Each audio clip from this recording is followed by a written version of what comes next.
Voces del Centro.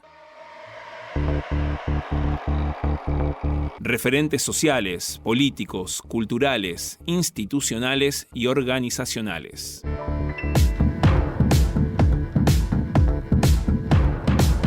En la región, un nexo desde la radio con la vida de nuestras comunidades. Un nexo desde la radio con la vida de nuestras comunidades. Desde Olavarría, Tandil, Azul y Quequén, la universidad se hace escuchar.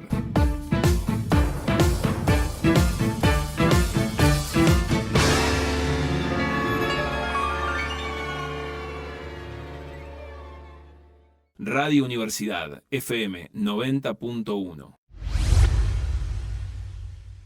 Se sube nuestra compañera Soledad Restivo en su Voces del Centro. Así que le damos la bienvenida con alfombra roja y todo. ¿Cómo andás, Sole?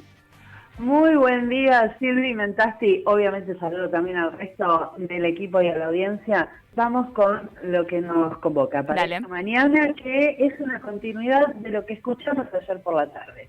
Ayer estuvimos dialogando con Guadalupe Garriz. Ella es concejala del Frente de Todos aquí en la ciudad de Tandil, pero además integra el equipo de acompañamiento a víctimas, testigos y familiares en el juicio de lesa humanidad que se está llevando adelante desde el 25 de febrero aquí en la ciudad de Tandil. Pero es un trabajo que vienen realizando desde hace ya varios años. Como ella nos va a explicar en la siguiente entrevista, es una tarea que no solo se trata de acompañar en el momento del juicio. Hay un antes, hay un durante y hay un después. Ayer particularmente escuchábamos la parte en la cual ella reflexionaba acerca de las declaraciones de un médico psiquiatra tandilense negacionista, por supuesto, cuál era el impacto. Aquellos que quieran recuperar esta parte de la entrevista, por supuesto, pueden ir a nuestras redes sociales y allí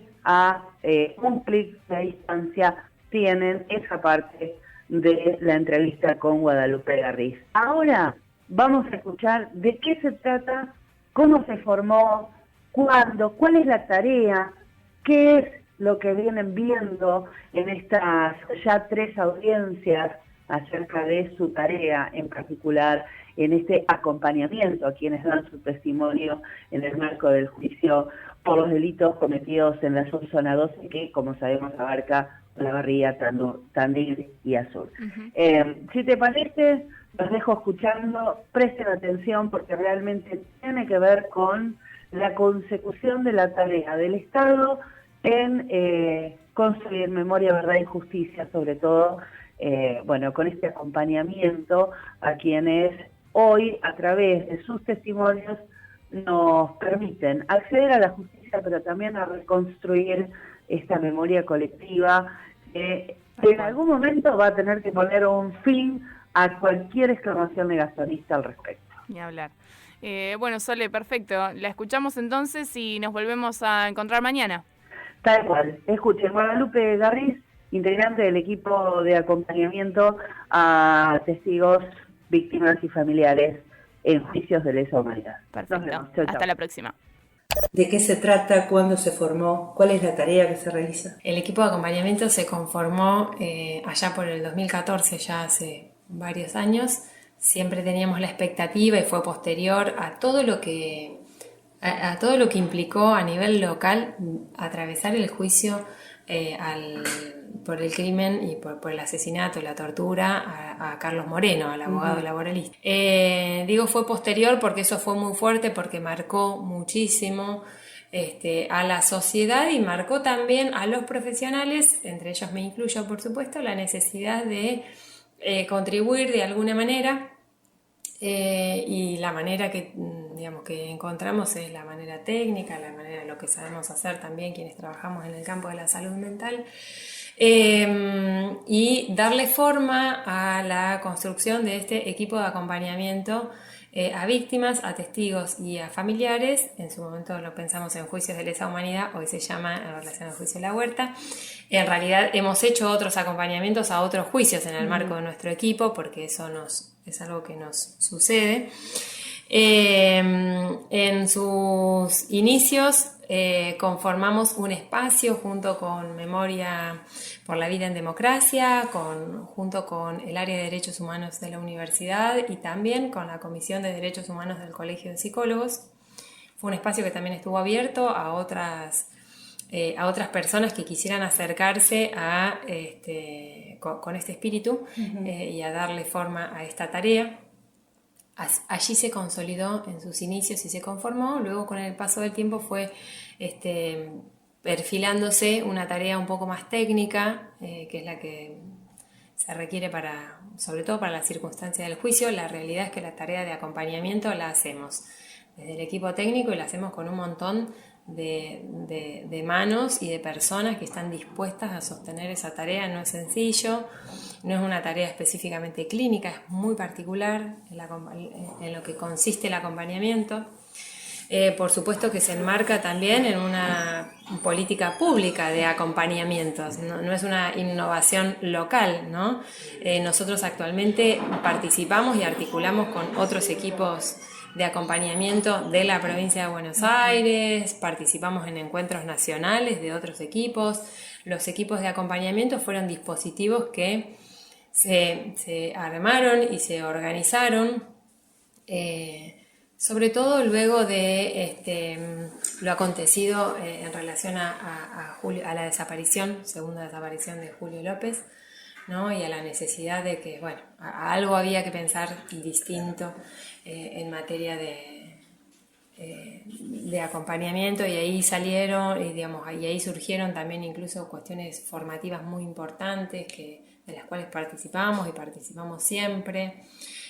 Así que en eso consiste el equipo de acompañamiento, en sostener esa tarea en el antes, en la previa a la declaración, al momento del testimonio, en el momento del testimoniar y en el después. ¿Sí? No es que es lo que nos sucede, ¿no? No es algo que acaba luego de que la persona tiene la oportunidad, la posibilidad de declarar. Y se entiende que puede ser, además, se le ponen muchas fichas y es muy importante ese momento de testimoniar, pero sobre todo ese proceso, porque puede contribuir en alguna medida a un proceso del orden de lo reparatorio. No necesariamente y no siempre sucede así, porque estamos hablando de lesa humanidad y de cosas muy jorobadas, y de mucho dolor, y hablamos de trauma psíquico y de un montón de cuestiones que no son para nada sencillas de asimilar, de procesar, de sobrellevar y demás. Dos cuestiones. Por un lado, ahí tiene fuerte incidencia el tiempo que ha pasado, ¿no? Pero además también esta característica de este tipo de delitos que tiene que ver con que es una acción que no cesa. Absolutamente.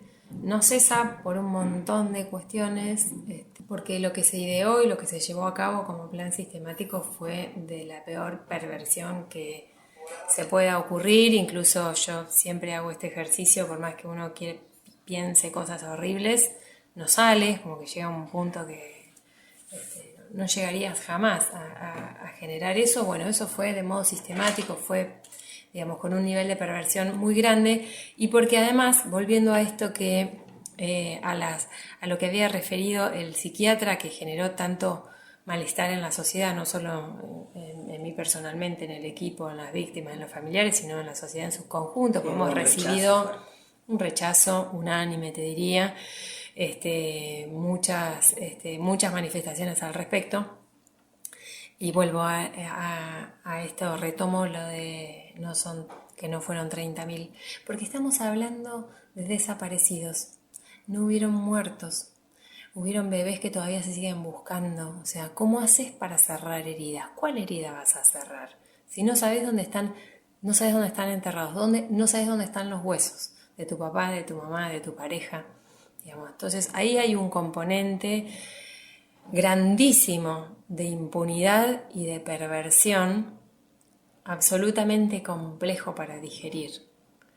¿Sí? Entonces, también vuelvo a cuál es la política de Estado más grande que tuvo el Estado, que tuvo la nación en ese sentido. Bueno, leamos la página, porque para poder dar la vuelta, primero hay que leerla, ¿no es cierto? Eso lo venimos aprendiendo. Pero además contamos con la perversión, como te decía, la de que no sabemos dónde están, que no se sabe dónde están.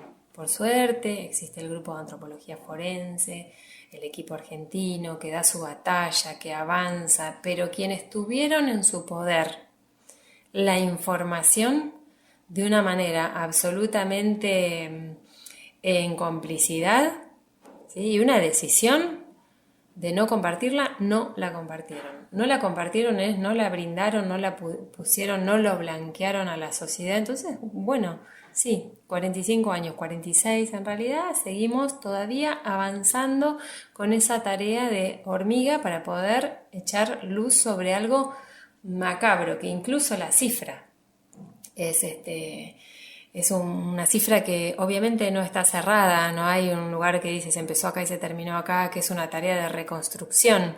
Hace años atrás, decíamos, bueno, hace 10 años atrás se calculaban unos 300 y pico, casi 400 nietos. Hoy sabemos que no son 400 nietos, que nos quedamos cortos, porque esa tarea de sistematización y de armar ese gran rompecabezas, sabemos que excede, sabemos que estamos hablando de 500, por ejemplo, ¿no?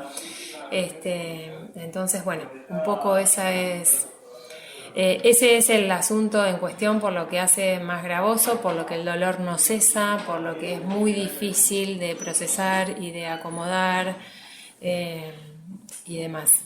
Vos hablaste de la instancia reparadora en el momento del testimonio, puede serlo o no, también dijiste, pero ahí el equipo tiene un rol clave en esta intermediación con los jueces, con la justicia, ¿no? En postular de manera diferencial este testimonio en relación a lo que implica ser testigo y lo que implica ser víctima. Sí, hablamos de víctima-testigo y en realidad lo pensamos, digamos, en tándem, ¿no? Como una dupla, como dos aspectos indisociables de esa subjetividad, Claro. ¿sí? Que padeció. En términos de alguien que es víctima, es alguien que ha padecido una situación, ¿no? Y que también da cuenta con su testimonio, y que es testigo, y hasta dónde nosotros decimos, bueno, hasta dónde este testigo es víctima, ¿no? El pariente de una persona que tuvo que ir a acompañar, que fue buscándolo de comisaría en comisaría a ese hermano al que se le desapareció su hermano, se le desarmó su familia. ¿Ese es víctima o no es víctima? Hasta dónde llega el daño, ¿no? Claro, estamos hablando de situaciones tan de un daño, de una forma tan aberrantes que en realidad los límites respecto de la víctima y el testigo un poco se desdibujan, ¿no es cierto?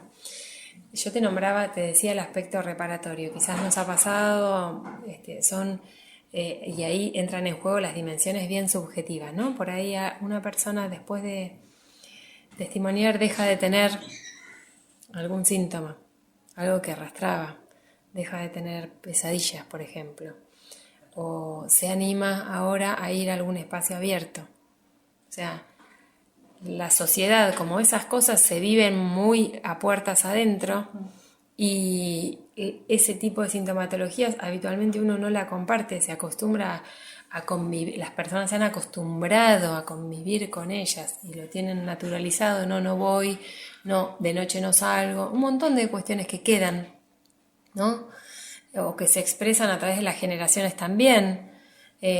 Puede que haya algo que se reconfigure.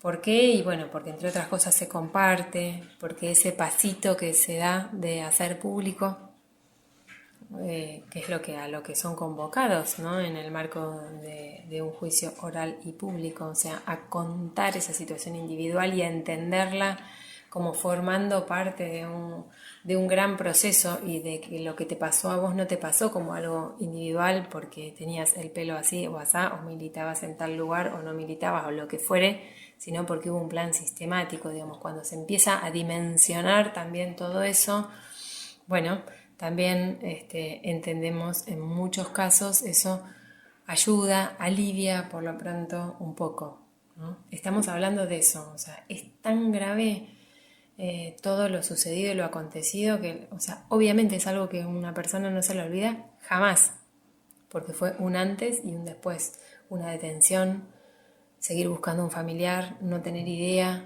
por dónde puede haber estado. Ahora sí, la última. Sí. En este proceso que se viene realizando desde el 25 de febrero ya se han dado los primeros testimonios y con esta característica que implantó ya la pandemia en estos últimos 2 años, que tiene que ver con lo telemático, lo mixto de este proceso. ¿Cómo impacta eso en los testigos víctimas? No impacta positivamente, es la realidad, ¿no? Además estamos hablando de que se trata todo mayoritariamente de personas grandes, por cuestiones lógicas, ¿no? Un juicio que viene 46 años después de los delitos, ¿no? Con un esquema de bimodalidad y algo a propuesta de la pandemia. No es sencillo ir a declarar y que no estén sentados los imputados en el banquillo que le corresponde. No es sencillo también declarar y que haya un juez presencial y 2 por Zoom, ¿sí?